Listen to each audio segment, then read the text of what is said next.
1951 کی بات ہے.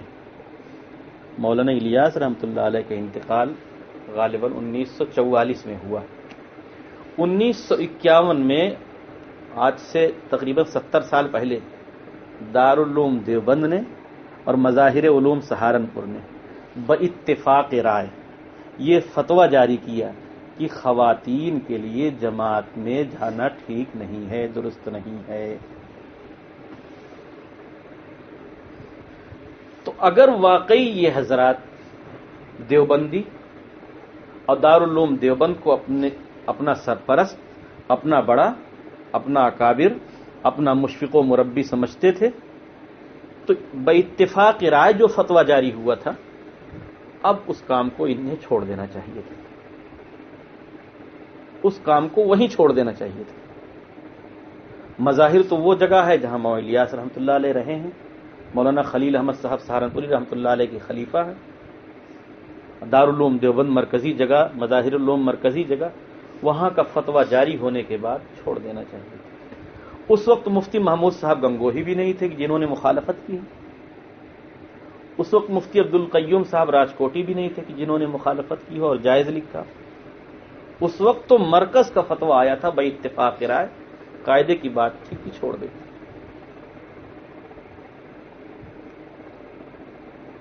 خواتین کے باب میں بعض لوگوں کا خیال یہ ہے کہ ضرورت ہے.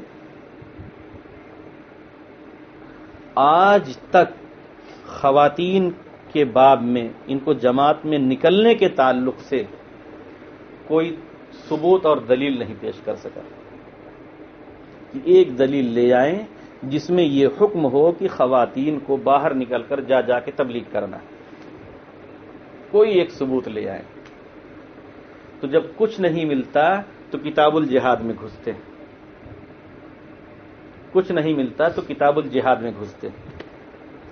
کتاب التبلیغ نہ تو فقہ میں کہیں ہے اور نہ ہی حدیث کی کتابوں میں کہیں ہے. تو کوئی ڈھونڈ کر دکھائے مجھ کو. متون فقہ میں کہیں بھی دکھائیں کہ کتاب التبلیغ یہاں ہے، یا حدیث کی کتابوں میں دکھائیں کتاب التبلیغ یہ. تو وہاں کچھ ملتا نہیں تو کتاب الجہاد میں سیدھا سفر کرتے ہیں، وہاں گھستے ہیں. آپ کا کام، آپ کہتے ہیں تبلیغ ہے، ہم دلیل آپ سے مانگتے ہیں تبلیغ کی اور آپ دلیل دیتے ہیں جہاد کی. اگر یہی دلیل کوئی باطل فرقے والا آپ کو دے گا تو آپ قبول نہ کریں گے. اگر آپ دعوے دار ہیں کہ یہ خواتین تعلیم کے لیے جاتی ہیں تو آپ کتاب التعلیم سے دلیل لائیے. آپ کا دعویٰ ہے کہ یہ تبلیغ کے لیے جاتی ہیں تو آپ کتاب التبلیغ سے دلیل لائیے. ہاں آپ کا دعویٰ ہو کہ یہ جہاد کر رہی ہیں تو کتاب الجہاد سے لے آئیے. سارے ابواب الگ الگ ہیں.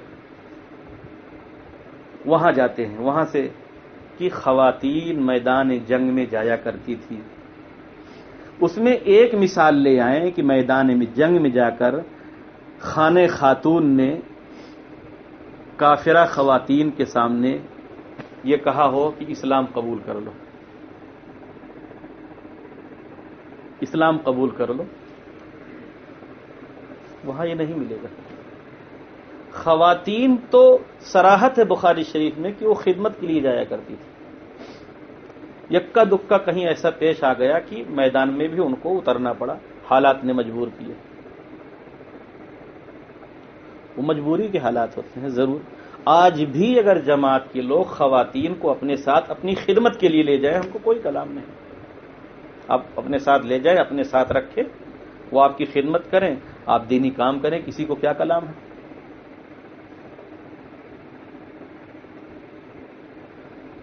حضرت عائشہ صدیقہ رضی اللہ تعالی عنہا فرماتی ہیں کہ آج میں جو کچھ دیکھ رہی ہوں عورتوں کے بارے میں، رسول پاک علیہ السلام دیکھتے تو ضرور منع فرما دیتے، لمنعہن، ضرور منع فرما دیتے. سیدنا حضرت عمر فاروق رضی اللہ تعالیٰ نے اس دور خیر القرون میں خواتین کو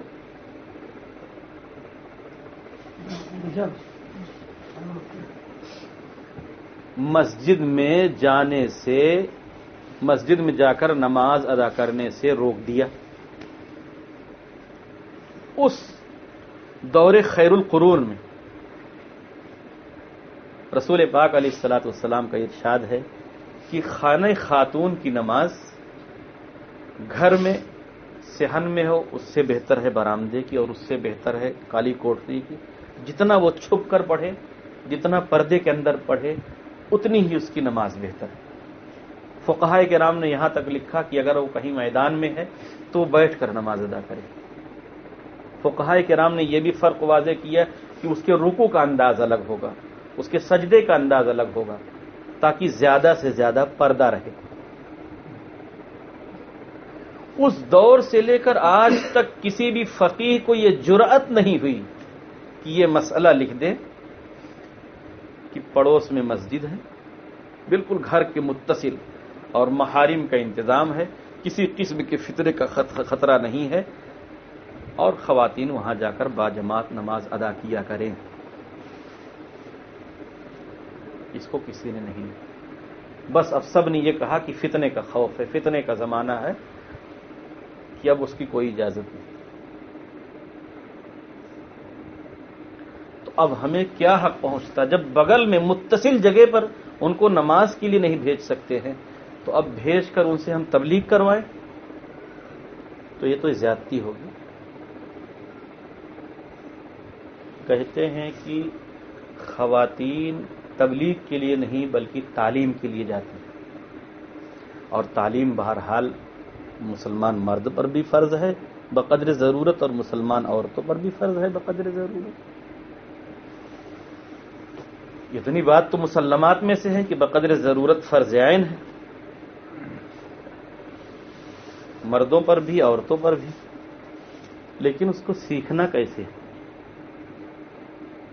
اگر وہ تعلیم آپ کے گھر میں ہو سکتی ہے، آپ کے محلے میں ہو سکتی ہے، تو 4 مہینہ کے لیے لندن جانے کی کیا ضرورت ہے؟ وہ تعلیم معلمات کے ذریعے ہوگی یا جاہلات کے ذریعے ہوگی؟ کون تعلیم دے گا؟ آپ کا جو سفر ہوتا ہے اس میں معلمات تو ہوتی نہیں، جاہلات ہی جاہلات ہوتی ہیں، تو وہ کیا تعلیم دیں گے؟ اچھا، جہاں جاتی ہیں یہ خواتین وہاں تعلیم نہیں لیتی بلکہ پورے محلے کی عورتوں کو جمع کر کے یہ تعلیم دیتی ہیں. تعلیم لینے کا جو معتاد طریقہ ہے، عرفی طریقہ ہے، وہ یہ ہے کہ معلمہ ہو اور اس کے لیے قرار ہو کہ ایک جگہ ٹھہر کر پڑھا جائے، اور سبقن تدریجن آگے بڑھا جائے. اور یہاں قرار نہیں، فرار ہے، 3 دن یہاں، 3 دن وہاں، 5 دن وہاں، 7 دن وہاں. تو یہ اس کا شمار تعلیم میں تو نہیں ہو سکتا. آپ غور کریں گے، بحث چل رہی ہوگی تبلیغ کی، جھٹ سے آ جائیں گے تعلیم پر. مفتیان کرام سے پوچھا جاتا ہے کہ کیا خواتین کو تبلیغ میں جانے کی اجازت ہے، تبلیغ کرنے کی اجازت ہے؟ مفتیان حضرات جواب لکھتے ہیں کہ خواتین کے لیے بھی بقدر ضرورت علم دین سیکھنا فرض ہے، اس لیے جانے کی اجازت ہے. سوال دیگر جواب دیگر، سوال از آسما جواب از ریسما. سوال تبلیغ کا ہے، جواب تعلیم کا ہے. ابھی کوئی باطل فرقے والا کسی مسئلے پر یہی نقطہ چھیڑے تو فوراً اس کے لیے جواب آ جائے گا، اور ایک دم 2 ٹوک جواب ہوگا. سوال تبلیغ کا چل رہا ہے، اب تبلیغ کی بحث لے آئیں. تو تبلیغ کا سوال ہے، کبھی آپ تعلیم سے جواب دیتے ہیں اور کبھی آپ کتاب الجہاد سے جواب دیتے ہیں. عورتوں کے بارے میں مردوں پر یہ ذمہ داری ہے کہ مرد ان کی تعلیم و تربیت کریں، خود دین سیکھیں، ایک ایک چیز پوچھیں اور ان کو بتائیں. فقہائے کرام نے مسائل میں یہ لکھا ہے کہ مسئلے کی ضرورت خانہ خاتون کو ہے، شوہر کو نہیں معلوم ہے تو دوسرے سے پوچھ کو بتائے، محرم ہے اس کو نہیں معلوم ہے تو دوسرے سے پوچھ کر بتائے، کوئی بتانے والا گھر میں نہ ہو، پوچھ کر بھی تب خانہ خاتون کو اجازت ہے کہ پردے کے ساتھ جائے اور پوچھ کر واپس آ جائے. جائے اور پوچھ کر واپس آ جائے. کئی کئی دنوں کا سفر. تو یہ جو سفر ہے یہ نہ تعلیم کے دائرے میں آتا ہے اور نہ تبلیغ کے دائرے میں آتا ہے. تبلیغ کے لیے اہلیت ضروری. ابھی ہم کہیں گے کہ وہ نااہل ہیں تو کہیں گے وہ تو تعلیم کے لیے گئی, اور جب ہم کہیں گے کہ تعلیم کا یہ طریقہ نہیں ہے تو کہیں گے تبلیغ کے لیے گئی.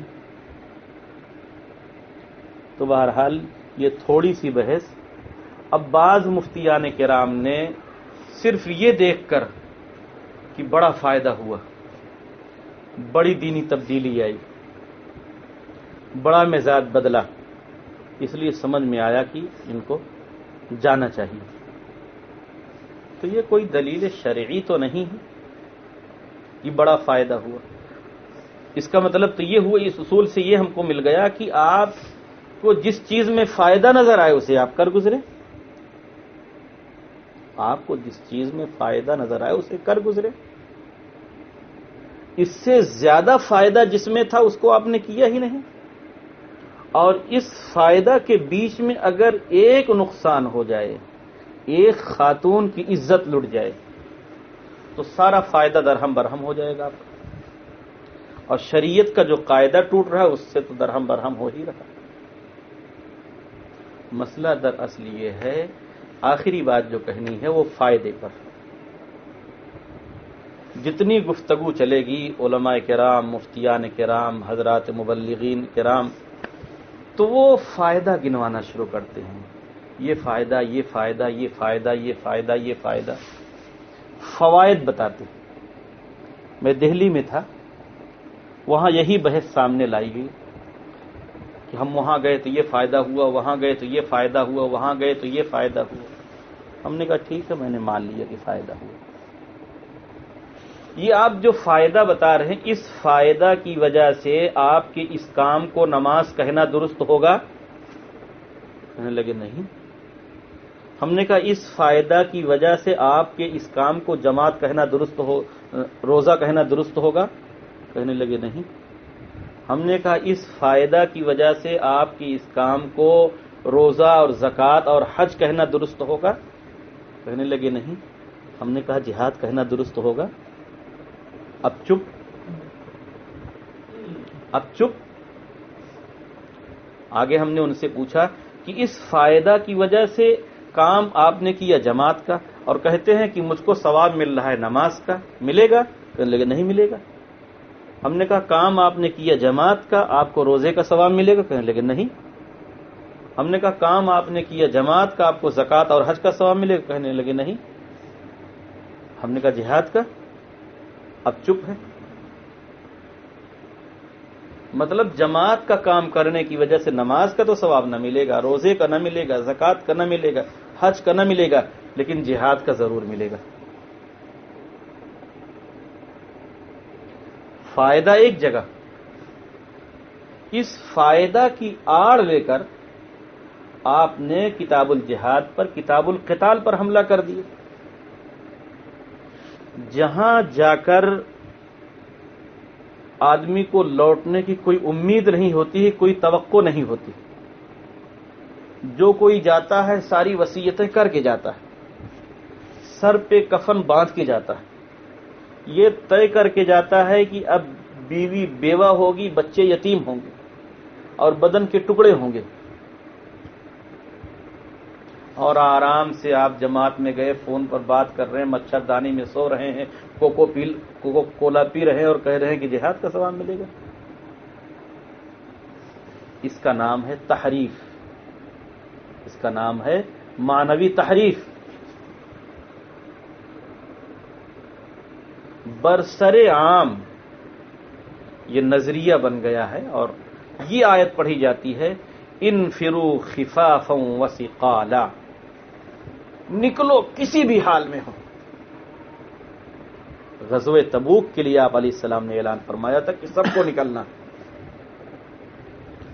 اس کو یہاں پڑھ کے سناتے ہیں. جب آپ نے اعلان کر دیا, جب امیر لشکر اعلان فرما دے, اور وہ بھی نبی دو عالم صلی اللہ علیہ وسلم اعلان فرما دے, تو اس وقت نکلنا فرض عین ہو گیا تھا.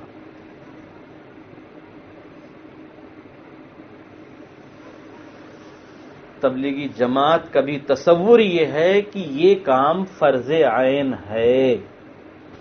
تحریرات کی روشنی میں بھی، اعمال کی روشنی میں بھی، اقوال کی روشنی میں بھی یہی نظریہ ہے. لیکن اس وقت اتنا موقع نہیں ہے کہ ہم اس پر کلام کریں.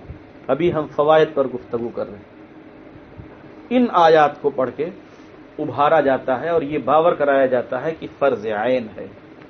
اب ظاہر سی بات ہے جو اس فرض عین کے خلاف چلے گا تو وہ گنہگار اور تارک اور ملعون اور لائق ملامت سمجھا جائے گا، اور وہی تصور قائم ہوتا ہے. فوائد کی آڑ لے کر جو حقیقی فوائد تھے ان کو دفن کر دیا گیا. اپنے فوائد کا اتنا پرچار کیا، ہاں ٹھیک ہے، کچھ لوگ نماز پڑھنے آ گئے، کچھ روزہ رکھنے لگے، کچھ مسجدیں بن گئی، کچھ مکاتب قائم ہو گئے، کچھ داڑھی ٹوپی والے ہو گئے، لیکن حقیقی فوائد کو دفن کر دیا. میں ان حضرات سے پوچھتا ہوں اور بہت ہی ادب اور احترام کے ساتھ پوچھتا ہوں کہ ایک عالم دین یا ایک حافظ قرآن کو جو تیار کیا گیا، اس ایک کے مقابلے میں کیا آپ کی یہ سارے فوائد ٹک سکتے ہیں اور ٹھہر سکتے ہیں، مقابلہ کر سکتے ہیں؟ ایک آدمی نے، ایک عالم دین نے فقط ایک عالم بنایا، تنہا ایک عالم. رسول پاک علیہ الصلوۃ والسلام ارشاد فرماتے ہیں کہ عالم دین کی مثال ایسی ہے جیسے تمام ستاروں کے بیچ میں 14ویں کا چاند ہو. یہ نبی علیہ السلام کا فرمان ہے. تمام ستارے جن کی کوئی گنتی نہیں، وہ سب مل کر کسی کو راستہ نہیں دکھا پاتے ہیں اور روشنی نہیں دے پاتے.